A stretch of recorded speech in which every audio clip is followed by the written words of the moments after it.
Money has never been neutral. It is a mirror of human ambition, a reflection of our struggles and our dreams. When it becomes an empire's currency, it acquires a power that goes beyond simple transaction. It's no longer about paying or collecting, but about imposing an invisible order. An order in which every banknote and coin bears the shadow of a nation.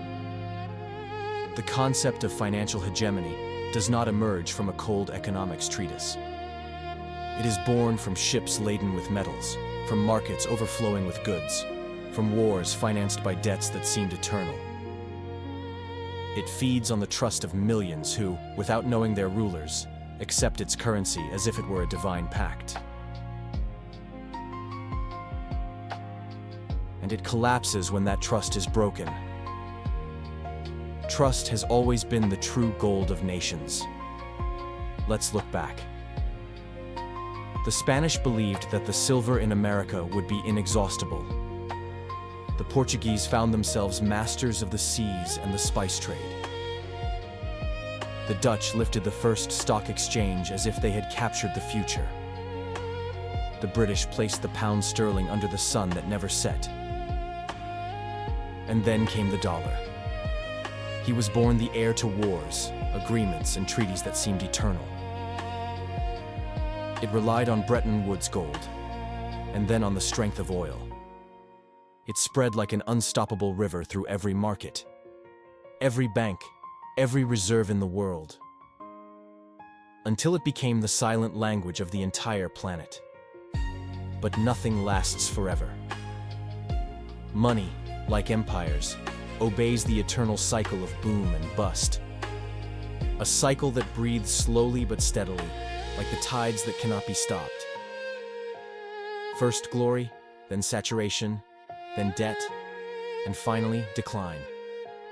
The same pattern, repeated over and over again for 500 years. The central hypothesis of this journey is simple, but disturbing. Todos caem. Everyone leaves a mark. And the dollar isn't immune. Anyone who dares to believe otherwise has not listened to the voice of history. Money doesn't just buy goods or services. Buy obedience, buy stability, buy collective illusions. Every coin accepted at a distant port is a silent acknowledgement of power. A submission that needs no chains or armies because it is engraved in trust. Money, in its purest form, is faith transformed into paper and metal. When that faith is strong, an empire seems indestructible. Ships arrive loaded, armies march safely, cities flourish under its shadow. When that faith is broken, neither gold nor weapons can stop the collapse. The fall begins quietly, first in the markets, then in the banks, and finally on the streets. This is how empires collapse, first in the mind, then in reality. Financial power is invisible, and that's why it's so powerful. He doesn't need to flex his muscles because he dominates from within. A powerful currency doesn't compel, it seduces. No amenaza, persuade. Conquest isn't with cannons, it's with contracts. However, that seduction has an expiration date. Promises accumulate in the form of debt. Abundance turns into excess. Trust begins to erode with each unresolved crisis. And little by little, what seemed solid turns into sand. Financial history is a graveyard of currencies that once seemed invincible. The Spanish real, the British pound, the Dutch guilder. Each one was the heart of the world in its time. Each one was worshipped, defended, and protected with wars and treaties. And each one ended up in a museum's display case. Today, the dollar occupies that throne. A symbol of power, a universal language, a refuge in times of chaos. But it's also a weary giant, burdened by debt, inequality, and endless wars. An empire that repeats itself in slow motion, as if history were trying to teach us the same lesson in a new guise. the lesson that nothing lasts forever. When you hear these words, you might feel like we're talking about something far away. But it isn't. Every purchase you make, every savings you set aside, every debt you pay off is linked to that cycle. The money you hold in your hand is part of a story much bigger than you. A story centuries in the making that still isn't over. In this audiobook, we'll explore 500 years of power and money. 5 empires, 5 dominant currencies, 1 standard. And in the end, we'll find ourselves with the question floating like a shadow. Will the dollar be the next to fall? Or will it succeed in defying history?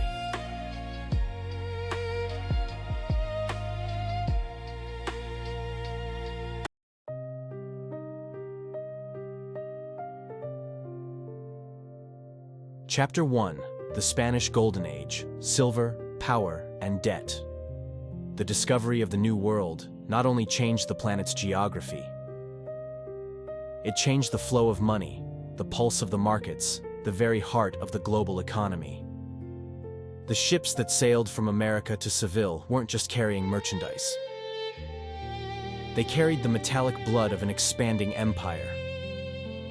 Silver. Entire mountains turned into coins that shone like suns in European hands. The Spanish Empire became the epicenter of this overwhelming flow. The House of Trade in Seville recorded seemingly endless shipments. Each galleon that docked brought with it not only metals, but also the illusion of unlimited wealth. An empire that could finance wars, buy alliances, build palaces, and feed armies. Silver was power, and Spain had it in quantities that dazzled the world. But that abundance concealed a silent poison. Easy wealth turned into dependency. Instead of diversifying its economy, Spain grew accustomed to American metal sustaining its ambitions. The mines of Potosí and Zacatecas became the true heart of the empire. A heart that beat to the rhythm of extraction, not internal production. Silver flooded Europe like an unstoppable river. Prices began to rise, and what had previously been bought with a few coins began to demand many more. It was the beginning of what we now call the first global inflation. A painful paradox.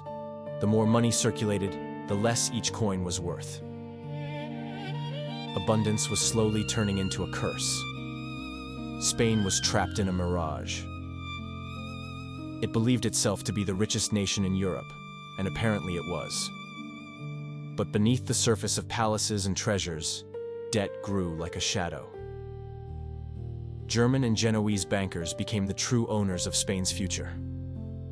They financed the empire with loans that seemed easy to repay as long as the ships kept arriving. However, wars devoured wealth faster than the galleons could bring it in.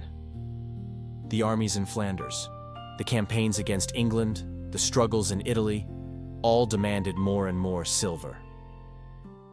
The gold and silver that arrived from the New World didn't stay in Spain. They passed through their ports and traveled toward the coffers of European bankers. The empire became a bridge of wealth that could not be held back. This is how the debt trap began.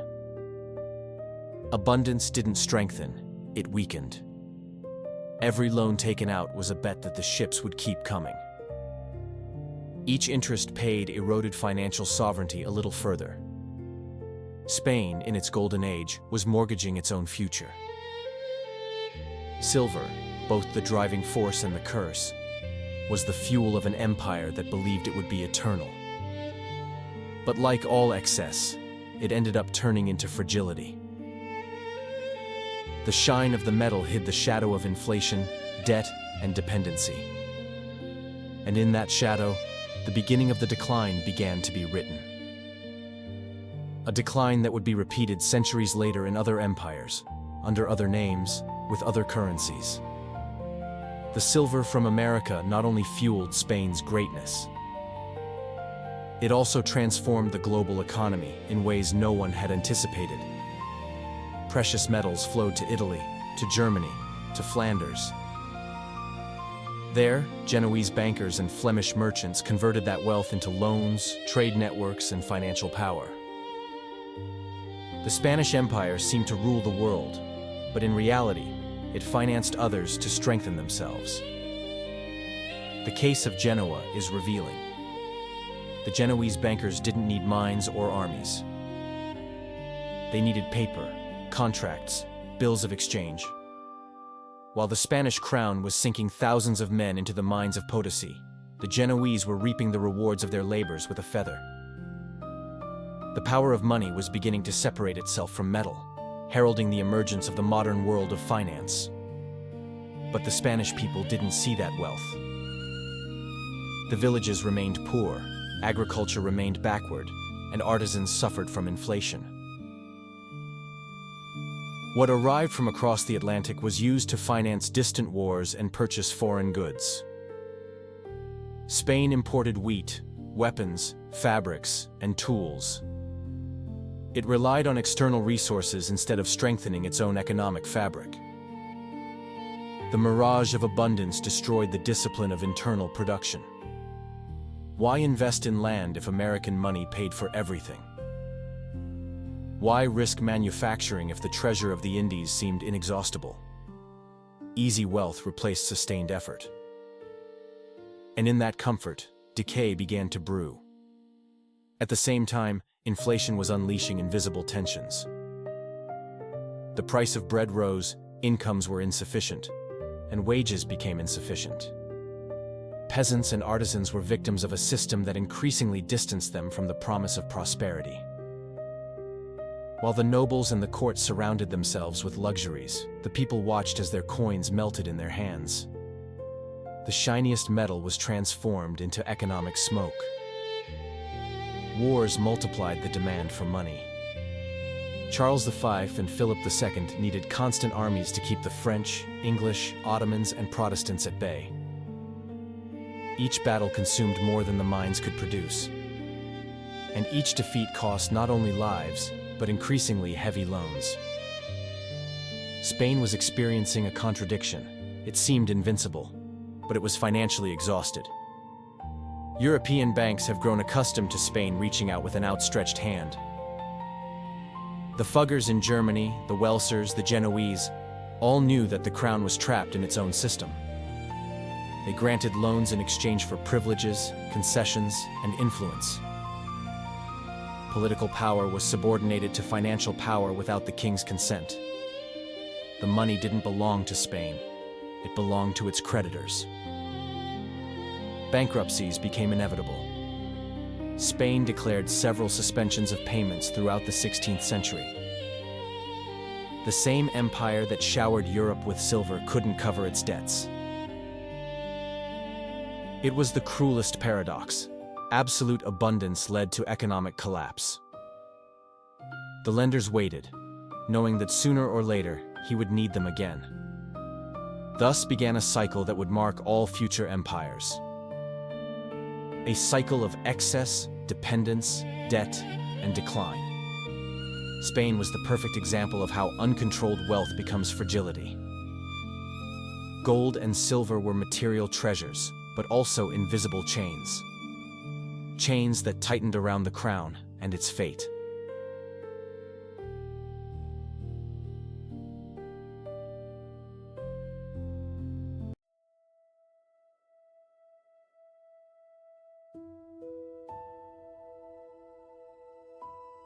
Chapter 2. The Portuguese Empire. Trade, oceans, and monopolies. Portugal was small in territory, but gigantic in ambition. A nation that looked to the ocean and found in it not a limit, but a path. While other kingdoms fought over neighboring lands, the Portuguese took to the sea in search of the unknown. They weren't looking for gold or silver at first, but for spices. Cinnamon, cloves, pepper. Tiny grains that were worth more than metal in European markets. The Portuguese Empire was built on a map of routes and monopolies. From Lisbon, the loaded ships departed for Goa, Malacca, Macau, and later Brazil. Each conquered port was a key that closed access to their rivals. Every fort in Africa or Asia ensured that only the Portuguese flag controlled the passage of goods. It wasn't an empire of vast lands, but of strategic maritime corridors. The Atlantic and Indian Oceans became their treasures. While Spain relied on abundant silver, Portugal relied on controlling routes. The difference was subtle but powerful. They didn't need to extract resources. They simply mastered the transition between producer and buyer. It was a logistics empire, an invisible network that made everything pass through its hands. The sea was his mine, and spices his ingot. The Casa de India in Lisbon centralized this power. Every ship, every shipment, every transaction had to go through this state monopoly. Wealth flowed into the royal coffers like an endless river. And with them came the feeling that Portugal had found the secret to global dominance. A secret made of navigation, gunpowder, and trade. But that model had a hidden fragility. Being based on monopolies, it depended on maintaining absolute exclusivity. As long as they controlled the Strait of Malacca, the Cape of Good Hope, or Goa, business was perfect. But it only took a rival to find a new route or seize a stronghold for the system to crumble. Portuguese power was strong, but extremely vulnerable to competition. And that competition arrived. The Dutch, English, and French did not accept Portuguese exclusivity. They created powerful companies, like the Dutch East India Company, which were not dependent on a king, but on private investors. They were agile, flexible, and capable of mobilizing entire fleets with the logic of capital. Portugal, on the other hand, remained dependent on the state apparatus and a rigid monopoly.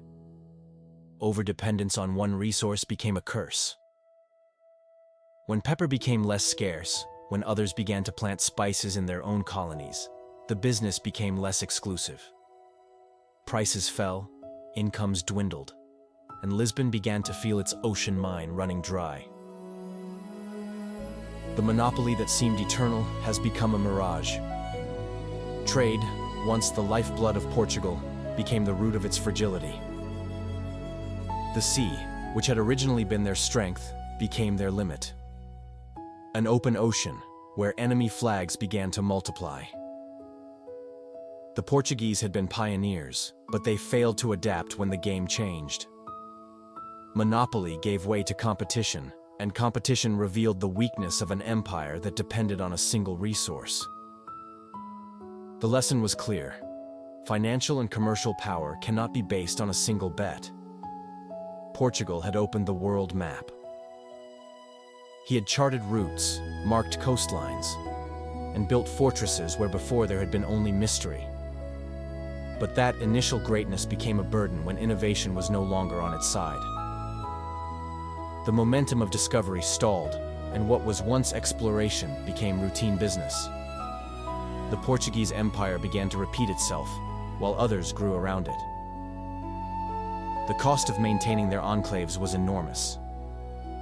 Every fortress in Africa, India, or Asia required soldiers, supplies, and weapons. Trade wasn't just about ships laden with spices. It was also about gunpowder, cannons, and blood. Each route secured was a constant expense that drained revenue. And little by little, profit margins shrank while enemies multiplied. Lisbon saw shipments full of spices arrive. Exotic aromas filled the warehouses and the royal palace. But this abundance did not translate into internal transformation. Agriculture in Portugal remained poor, industry weak, and the common people barely survived. Wealth was concentrated in the crown and a small elite, repeating the same trap that had sunk Spain. The dependence was so absolute that any interruption in the routes felt like an earthquake. A pirate, an enemy fleet, a storm. All it took was one unexpected event to break the revenue chain. This fragility became evident when the Dutch took Malacca in 1641. With that single loss, Portugal saw one of its pillars of power crumble. The ocean, once their ally, became the battlefield of their defeat. The Portuguese model wasn't built to withstand the diversification of its rivals. While the Dutch produced spices on their own plantations, Portugal continued to rely on long and expensive routes. While the English organized companies that attracted private capital, Lisbon continued to centralize everything under a cumbersome state apparatus. The time of the pioneers was over. The era of organized capitalism and modern financial empires had begun. Union with Spain in 1580 was another blow to its identity. For 60 years, Portugal ceased to be independent, and its colonies were exposed to the enemies of the Habsburgs.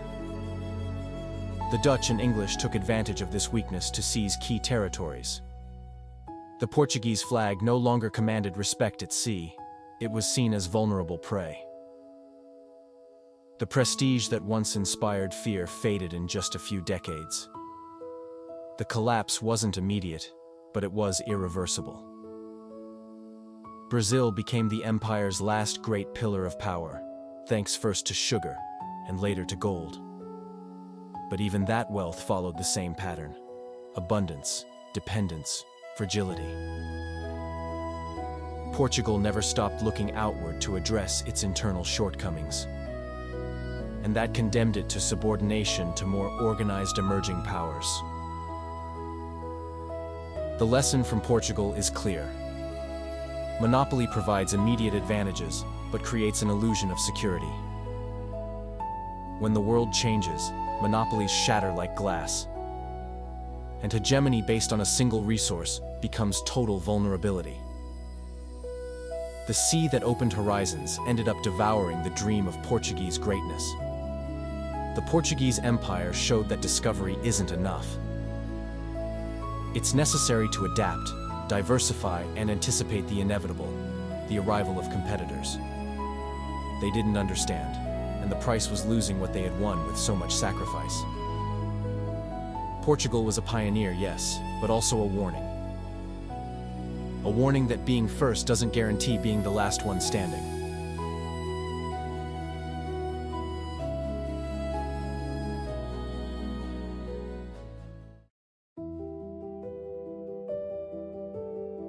Chapter 3: The Dutch Era, Banks, the Stock Market, and the Birth of Modern Capitalism. Amsterdam was a small city in terms of territory, but immense in ingenuity. While the Iberian empires were being worn down by wars and rigid monopolies, the Dutch created something new. An empire that relied less on conquered lands than on contracts, investments, and trust. The sea remained essential, but the real revolution didn't happen in the oceans. It happened at the trading desks, in the banks, and on the stock exchange. The Dutch East India Company, founded in 1602, was more than just a company. It was the first great experiment in modern capitalism. It allowed ordinary citizens to invest in expeditions to Asia. Their money was transformed into ships, goods, and trade routes. In return, they received shares, pieces of property they could buy, sell, or inherit. This is how the first stock exchange was born. A space where investors traded securities representing future wealth. For the first time, capital was no longer tied to a chest of silver or physical cargo. Now it was liquid, flexible, mobile. An idea that would forever change the way we understand wealth. Amsterdam became the financial heart of the world. Merchants from all over Europe came to its port, not only to trade goods, but also to move money. The Bank of Amsterdam, founded in 1609, guaranteed security and trust. Each deposit became a stable backstop for transactions, preventing fraud and stabilizing trade. Trust in that bank was so great that its currency was accepted across the continent. The Dutch didn't need mines or massive territorial conquests. His empire was a network of capital that could expand without physical limits. They invested in ships, yes, but also in marine insurance, loans, and technological innovations. Every risk could be shared, every loss could be cushioned, every gain multiplied. It was a system designed to expand beyond what a single king or empire could control. But with that innovation came a new kind of excess. Speculation became part of the game. The most famous example was the tulip bubble in 1637. A single flower bulb once cost as much as a house in Amsterdam. The wealth seemed endless, until the bubble burst and left ruin in its wake. That episode revealed something fundamental. Modern wealth no longer depended on tangibles, but on trust. When confidence grew, fortunes seemed eternal. When confidence disappeared, even the most solid contract couldn't save investors. It was the birth of an invisible power, more fragile and more powerful than ever.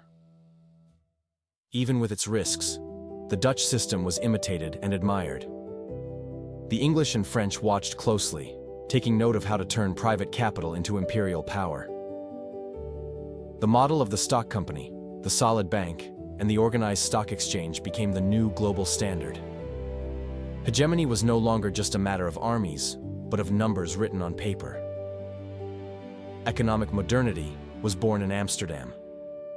However, even this system had limits. Overconfidence, military overstretch, and the costs of wars with England weakened Dutch supremacy. Capital could multiply ships and fleets, but it could not guarantee eternal victories. Amsterdam had created the heart of capitalism, but London would soon claim that same throne. History kept moving forward, repeating its pattern: innovation, splendor, excess, and fall.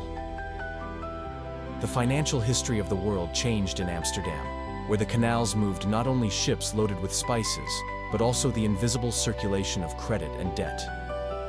There, a new model was born, an economy organized around financial institutions capable of transforming currencies into trust, trust into shares, and shares into real power. The creation of the Bank of Amsterdam in 1609 was a quiet revolution. For the first time, a city-state offered a centralized, stable, and reliable deposit system, allowing merchants from all over the world to operate without fear of fraud or devalued currencies. Money ceased to be just metal and became an instrument of shared trust. But the innovation didn't stop there. In 1602, with the founding of the Dutch East India Company, the world witnessed the birth of the Public Limited Company. It was no longer a matter of expeditions financed by a king or a small group of nobles, but of thousands of anonymous investors who could risk their capital in exchange for dividends. With this, the first stock exchange emerged, a physical location in Amsterdam, where risk was traded as a commodity. Modern capitalism breathed its first breath in those halls filled with voices, promises, and contracts. The stock exchange wasn't just a market for spices or shipping routes. It was a market for futures, for bets on what had yet to happen. There, not only present goods were bought and sold, but also expectations. And in those expectations, merchants found a way to multiply profits beyond the tangible. Thus, the Dutch Empire consolidated a power that depended not on enormous armies or endless territories, but on the ability to organize the capital of thousands of hands in a single direction. Money, for the first time, became the true engine of hegemony. Amsterdam became the financial mecca of the 17th century. There, international prices were set, trade disputes were settled, and banks provided credit that sustained wars, colonies, and entire governments. Military power was subordinated to financial power. Without credit, there were no ships. Without ships, there were no spices. And without spices, there was no wealth. The circuit was complete, and the center was always the same: the Dutch financial system. However, Amidst the glory, the seeds of fragility were already hidden. Speculation, that engine of expansion, also began to corrupt the foundations of the system. The famous tulip bubble of the 1630s was more than an anecdote about expensive flowers. It was a warning of what happens when collective greed surpasses economic reality. The price of a single bulb could exceed that of an entire house, until overnight everything collapsed. The paper wealth vanished, and with it, thousands of fortunes. That episode made it clear that financial innovation could also be a double-edged sword. The more complex the system became, the more vulnerable it was to human excesses. And in that imbalance lay the seeds of the fall, an empire that relied less on the tangible strength of its armies and more on the volatility of its markets, was doomed to face recurring crises. Money had given wings to Dutch power, but it also chained it to its whims. The lesson was clear and brutal. Empires can fall not from a lack of territory, but from an over-reliance on money. And that is the paradox of modern capitalism born in Amsterdam. Its strength lies in innovation, but its fragility lies in overexpansion. Each new form of credit, each new contract, each new market expanded Holland's influence, but also multiplied the risks of collapse. The pattern was already outlined. First, the creation of an innovative financial system that gave the empire unprecedented power. Then, the accumulation of wealth beyond imagination, expanding political and commercial reach. Finally, overexpansion, bubbles, and the inability to contain human excesses that ultimately destroy what had been built. Holland, for all its financial genius, could not escape this fate. And while Amsterdam shone as the center of the world, a new power watched silently, learning every lesson. England, pragmatic and ambitious, would take the best of the Dutch experience and transform it into its own hegemony. The baton was about to be passed, and with it, the history of modern capitalism would enter a new stage.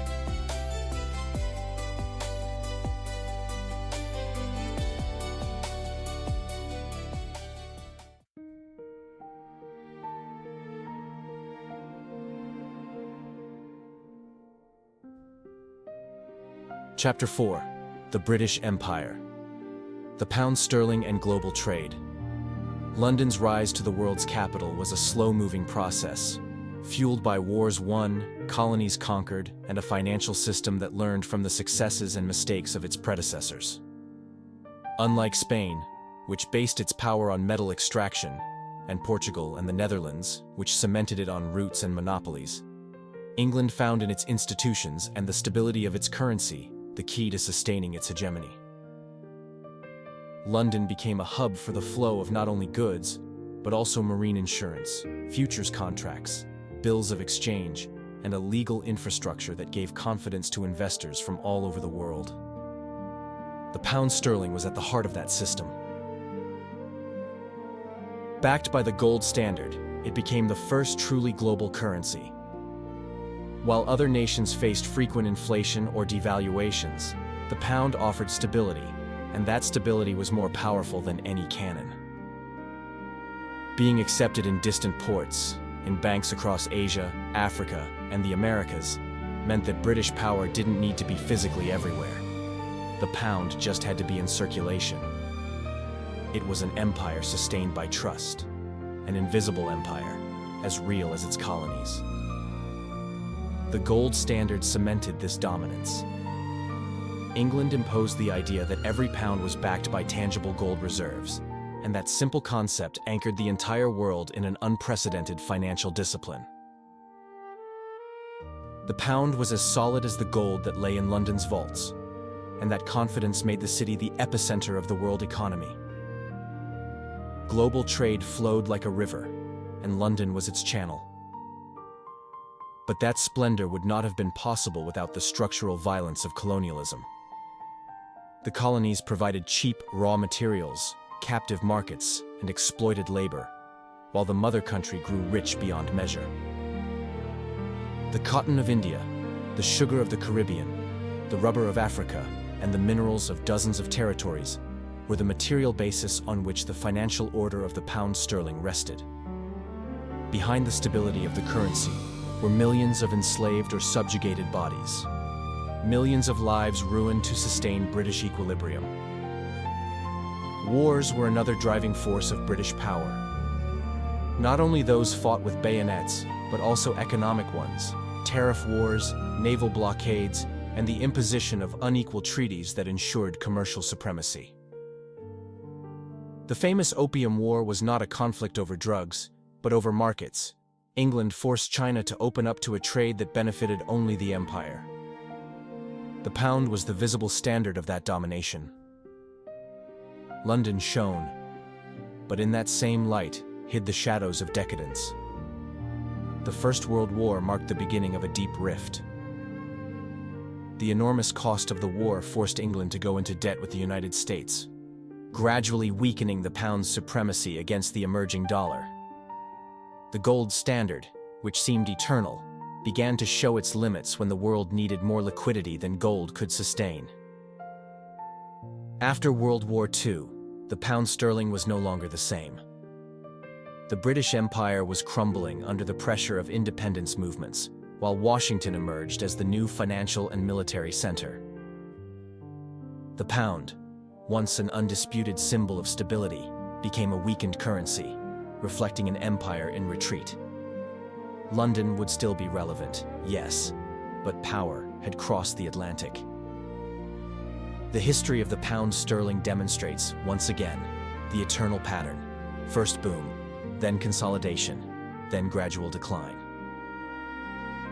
England excelled because it knew how to organize a sophisticated financial system, more stable than any previously seen. But it also fell victim to its own contradictions: dependence on colonialism, costly wars, and a new competitor with greater resources and greater reach.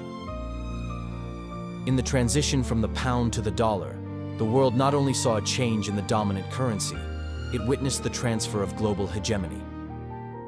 The baton, the one that had passed from Spain to Portugal, from Portugal to the Netherlands, and from the Netherlands to England, was now preparing to cross the Atlantic and settle in the hands of the United States. The cycle continued, the pattern repeated itself, and the world found itself facing a new era.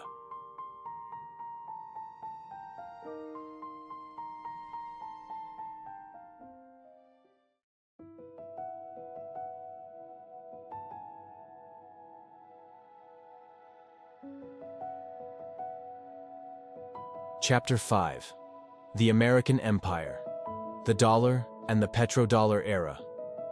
The end of World War II left not only ruins in Europe and Asia, it also left a power vacuum that the United States was ready to fill. While London was trying to rebuild from the bombing and Berlin was torn in two, Washington was emerging with an intact industry, a strengthened military, and gold reserves that exceeded those of the rest of the world combined. It was the ideal moment to reclaim global economic leadership. In 1944, in the small town of Bretton Woods, the pact that sealed this new era was signed. There, representatives of 44 countries agreed to a system in which all currencies would be pegged to the dollar, and the dollar, in turn, would be backed by gold.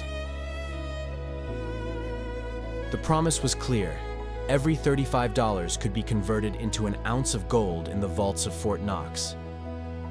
That promise made the dollar the linchpin of international trade. It was no longer the pound sterling, nor gold itself. It was the greenback, bearing the signature of the United States Treasury, that set the pace for the world. Trust in that system wasn't just economic, it was also political. The United States presented itself as the defender of freedom against the Soviet bloc, and the stability of the dollar was a symbol of that promise. But maintaining that balance was costly. The Korean and Vietnam Wars, along with runaway military spending, began to erode gold reserves. The world was demanding more dollars than could be backed by bullion. In 1971, Richard Nixon made a decision that would change the financial system forever. He closed the gold window, From that moment on, the dollar would no longer be backed by the precious metal. It was a fiat currency, held together not by anything tangible, but by faith in the United States government. The world should trust the dollar not because it could be converted into gold, but because it represented the greatest military, political, and economic power on the planet. But there was a problem: how to maintain the supremacy of the dollar without gold. The answer was oil. In 1974, Washington sealed a deal with Saudi Arabia. The United States would guarantee the kingdom's security, and in return, all Saudi oil would be sold exclusively in dollars. That pact quickly spread to other OPEC countries. From then on, any nation that wanted energy had to first obtain dollars. Thus was born the petrodollar, a new standard that replaced gold as the mainstay of the system. The impact was immediate. The dollar was not only the currency of trade, but also the vehicle of energy, the vital resource of the modern world. Europe, Asia, Latin America, and Africa depended on the greenback not only to finance their transactions, but to power their factories, move their armies, and feed their populations. The dollar became indispensable, and that dependence cemented U.S. hegemony for decades. The power of the petrodollar allowed Washington to finance almost unlimited deficits. It could print more dollars without fear of immediate collapse, because there would always be countries needing them to buy oil. That ability made the dollar the lifeblood of the global financial system, and the United States the world's banker. The empire no longer needed to conquer territories en masse. All it needed was to control the currency in which energy was traded. But like every empire, this model also had its flaws. The excessive dependence on the petrodollar tied the system's stability to the price of crude oil, conflicts in the Middle East, and the will of producing countries. Every war in the region, every embargo, every energy crisis reminded the world that the dollar's hegemony rested on shifting sands. And at the same time, emerging powers began to ask themselves, how long would they continue to accept the supremacy of a single currency?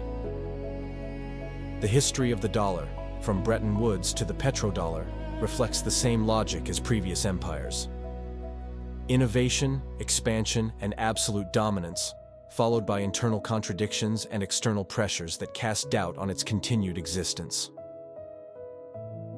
Like Spanish silver, Portuguese spices, the Dutch stock market, or the British pound, the dollar found its driving force in a key resource: oil. And like them, it will also face the challenge of sustaining the unsustainable. The cycle hasn't closed yet, but the question hangs in the air: will the dollar be the next to fall?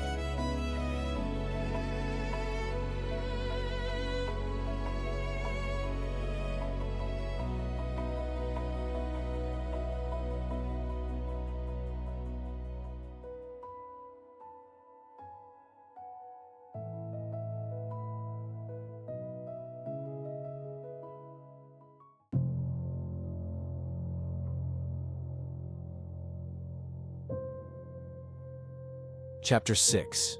Signs of exhaustion: debt, inflation, and polarization. Empires don't fall overnight.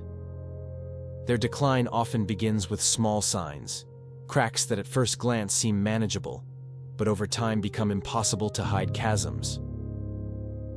This was the case with Spain, when the seemingly infinite amount of silver turned into inflation. This was the case with Portugal, when monopolies collapsed in the face of foreign competition. This was the case with Holland, trapped in its financial bubbles, and with England, consumed by costly wars. Today, those same signs are beginning to be reflected in the United States and in the dollar. One of the clearest symptoms is debt. The country that was once the world's largest creditor has become the largest debtor in history. Every year, fiscal deficits grow, financed by the constant issuance of dollars and treasury bonds. Like Golden Age Spain, which spent the silver from America before it reached its ports, the United States relies on a system that prints wealth on paper while accumulating liabilities that are impossible to pay off. Debt is no longer a tool for growth. It has become a trap. Inflation is another visible crack. Although for decades the dollar was synonymous with stability, in recent years rising prices have begun to erode that confidence. The abundance of liquidity injected after financial crises and pandemics is reminiscent of the abundance of Spanish silver. What initially seemed like strength transforms into excess that devours from within. Money loses value, and with it, the prestige of the system that sustains it. Inequality adds another layer of fragility. The Roman Empire collapsed in part because elites grew rich while the people bore the brunt of taxes and wars. Today in the United States, the top 1% concentrates more wealth than ever, while millions struggle to survive with precarious jobs, student debt, and unaffordable healthcare systems. This economic polarization fuels political polarization, creating an environment where unity crumbles. Military overextension also recalls ancient patterns. The British Empire spent fortunes maintaining garrisons in distant territories. Rome spent on legions defending ever-expanding borders. Today, the United States maintains military bases in more than 70 countries, with defense spending that exceeds that of the next 10 nations combined. Such deployment not only consumes astronomical resources, it also creates tensions that force increased surveillance and investment in endless conflicts. In this context, global confidence in the dollar is beginning to crumble. Countries like China, Russia, and several BRICS members are looking for alternatives, trading in their own currencies or accumulating gold as a safe haven. Central banks are diversifying their reserves, and international financial markets are beginning to wonder whether the dollar can sustain its hegemony indefinitely. The same question the world asked itself when the pound began to lose ground is now being repeated. Is this the beginning of a transition? The most disturbing symptom is not only in the economy, but in society. Political polarization in the United States has reached levels reminiscent of empires on the verge of collapse. There is no consensus on the direction of travel. Parties have become trenches, and the population is divided into irreconcilable blocs. The strength of an empire lies not only in its armies and its currency, but in its internal cohesion. And that cohesion seems to be cracking more and more every day. The pattern repeats itself with disturbing precision. Overflowing debt, like in Spain. Dependence on a strategic resource, oil, like Portugal with spices. Speculation and bubbles, like those in Holland. Costly wars, like those in England. The United States is the mirror in which all the lessons of previous empires converge. Is the dollar repeating the same fate? The answer is not yet written, but the signs are impossible to ignore. The world is watching, the parallels are clear, and the cycle of history seems to be approaching a new turning point. The dollar empire, like all those before it, could be entering its exhaustion phase.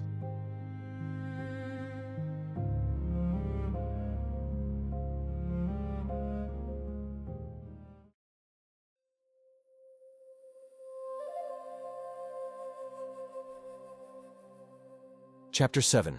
Emerging Rivals. UN, Digital Gold, or Multipolarity. History never moves in a straight line. And much less the history of money. Whenever an empire declines, an undisputed heir does not immediately emerge. On the contrary, a period of uncertainty, disputes, and experimentation begins. Today, as the dollar shows signs of wear, the question isn't who will replace it, but whether we will experience a multipolar system for the first time in centuries. A system where multiple currencies and assets compete for the world's trust. China, with its increasingly internationalized yuan, is seeking to fill the perceived void. Cryptocurrencies and digital gold are rising as technological rebels against centralization. And other economic blocs are trying to forge alliances to free themselves from a single hegemon. The board is open. China's rise is perhaps the most obvious narrative. Since joining the WTO in 2001, the Asian giant has only expanded its influence. Its exports flood the planet. Its foreign exchange reserves are the largest in the world. And its payment system, like SIPS, aims to be an alternative to the Western-dominated SWIFT. Every yuan contract signed outside the reach of the dollar is a seed planted in the ground of multipolarity. But China's aspiration faces natural resistance. A reserve currency requires not only economic size, but also legal confidence, openness, and political stability. And many still see China as a country with opaque rules and an overly present state.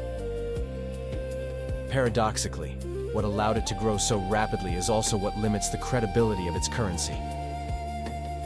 Even so, the yuan is consolidating its position as a regional pillar, slowly eroding American exclusivity. In parallel, unexpected players are emerging: cryptocurrencies. What began as a libertarian experiment with Bitcoin in 2009 has grown into a multi-billion-dollar industry. Although their volatility prevents them from immediately replacing the dollar, their very existence reveals a profound cultural shift. The idea that money can exist without central banks is no longer utopian. It's a new vision, that of digital gold. Bitcoin, with its programmed scarcity and censorship resistance, has earned the title of digital gold. Like physical gold of yesteryear, it doesn't earn interest. But it promises to be a safe haven against inflation and distrust. Beyond Bitcoin, stablecoins and central bank digital currencies are emerging, blending crypto with institutional markets. In this new landscape, digital technology not only competes with physical technology, it redefines what we understand by money. Meanwhile, physical gold is experiencing a quiet revival. China, Russia, Turkey, and other central banks are increasing their reserves. The metal is once again seen as a safe haven against geopolitical volatility. Every crisis raises its price. Collective memory reminds us that, beyond algorithms and systems, nothing replaces the security of a gold ingot in a vault. Thus, not a single successor to the dollar emerges, but rather a mosaic. A world where the yuan dominates in Asia, the dollar remains strong in the West, and gold and Bitcoin function as insurance. And new regional alliances seek to escape dependence on a single hegemon. But multipolarity brings complexity. In a unipolar system, the rules are dictated by a center. In a multipolar world, they change depending on the currency, the context, and the partner. This fosters innovation, yes, but also uncertainty and tension. Money, which should be a common language, becomes a battlefield. The dollar still retains irreplaceable advantages. Its liquidity, the depth of its financial markets, legal security, and the implicit weight of its military. But the cracks are visible. As in past cycles, it's not a question of if there will be a change, but when and how. Perhaps the great lesson of this transition is not discovering the next monetary emperor, but to accept that the future of money might not have absolute emperors. Instead of a single scepter, we'll see a constellation of powers, a fragile but real balance. Money, as always, reflects who we are: cyclical, plural, and constantly changing.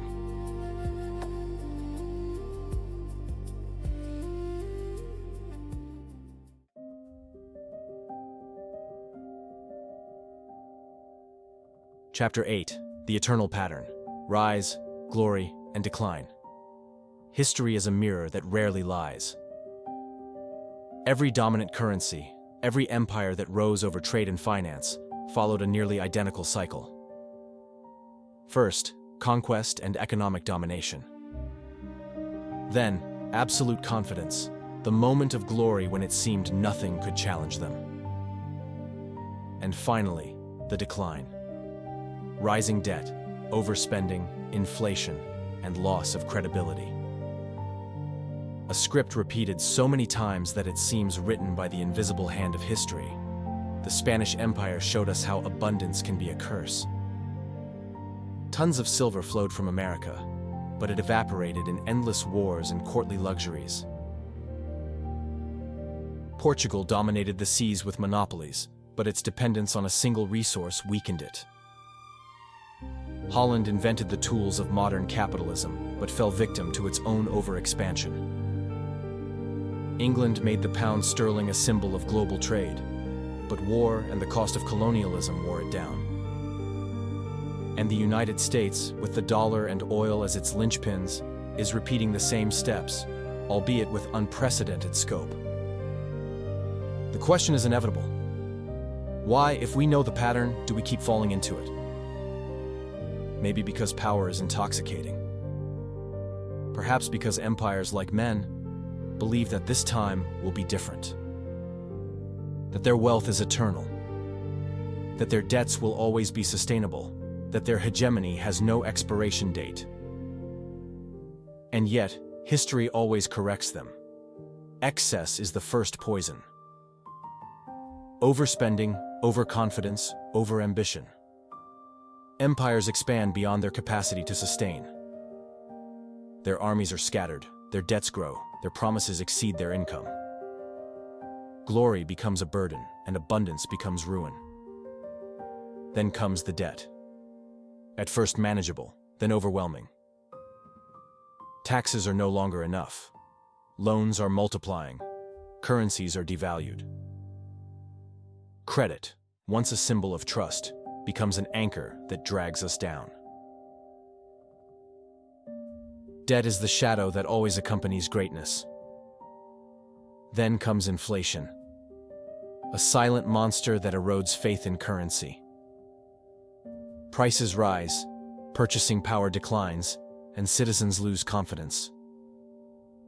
The once safe haven currency is beginning to be challenged. When inflation hits the heart of the system, it's no longer an economic problem. It's a crisis of legitimacy. And finally, the replacement. A new currency emerges, at first timidly, then with force. International trade embraces it, central banks hoard it, and citizens recognize it. What seemed inconceivable becomes routine. The old empire falls into financial oblivion, and the new one takes its throne. That's the eternal pattern: rise, glory, and decline. A cycle that has marked 500 years of history. The Spanish real, the Dutch guilder, the British pound, and now the dollar. Everyone believed they were eternal. Everyone was replaced. And the question that hangs in the air is inevitable. Where in that cycle is the United States today? The dollar is still strong, but cracks are visible. The debt is at a record high. Political polarization erodes trust. Inflation has once again become a global threat. And rivals are emerging with new tools: UN, cryptocurrencies, gold reserves, bilateral agreements. The board moves, even though the giant is still standing.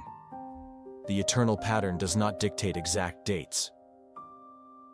It doesn't tell us whether the dollar will fall tomorrow or in 50 years. But it does warn us that no financial power is immortal. That every empire carries within itself the seed of its own destruction. And that, in the end, the only permanent thing is the cycle itself.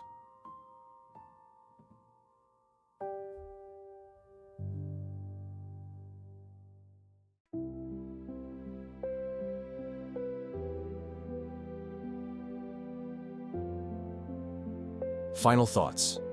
Is the dollar the next empire to fall? the story is never completely over. It's a book without a final page, a story that always leaves chapters unfinished. Today, looking back, we see 500 years of empires that rose, dominated, and ultimately fell. We see Spanish treasures converted into debt, Portuguese monopolies swallowed up by competitors, Dutch genius overshadowed by overexpansion, the British pound dragged down by wars and colonialism, and the dollar still standing, but with visible cracks under its feet.